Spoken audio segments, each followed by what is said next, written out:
ఆ రోజు నామినేషన్స్‌లో అలా కూర్చున్నారు అనేది వచ్చింది గదా! హ్మ్. అంత ఇబ్బందికరంగా ఏమనిపించింది మీకు? ఏం లేదు. అంటే నాకు ఏం చెప్పారంటే, "మీ ఆట కనిపియట్లేదు, మీ ఆట కనిపియట్లేదు, మీ ఆట కనిపియట్లేదు" సో, అనేసి నాకు రెచ్చగొట్టింది. లేదు ఒక్కసారి కాదు. 4 వీక్స్ కంటిన్యూయస్‌గా రెచ్చగొట్టారు. సో, నాకు కూడా బాధగా ఫీల్ అయిపోయి అండ్ అలా కూర్చున్నారనేసి నేను చెప్పలేదు. సో, జస్ట్ పక్క పక్కన కూర్చుంటారు మీరు. మీరు మీ స్ట్రాటజీస్ తీసుకుంటారు. నాకు అన్‌కంఫర్ట్‌గా ఉంది అని నేను ఆ క్షణంకి చెప్పాను. కానీ అది రాంగ్ ఓహ్! రామా! లేదు. కెమెరా సేక్ ఇందాకేమన్నారు? గుడ్ ఫ్రెండ్స్, గ్రేట్ ఫ్రెండ్స్, డామ్ డూమ్ డిషుమ్ ఫ్రెండ్స్ ఇవన్నీ చెప్పారు కదా! Of course yes. ఏమవుతది మరి అప్పుడు మీకేంటి ప్రాబ్లము?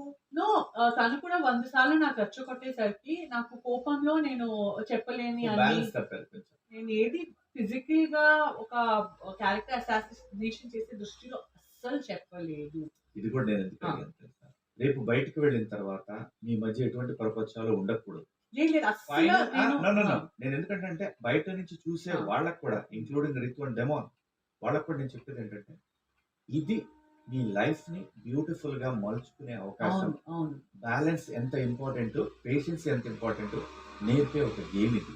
సో, అది కూడా వాళ్ళకి పోవాలని మీతోటి ఇప్పుడు ఆ క్వెషన్ అడిగించాను అంతే. అవును. So, very good. I am very happy you asked this question. Ritu is my younger sister's age. So, Ritu there is no bad intentions. Everything at clear. All. At all. No everything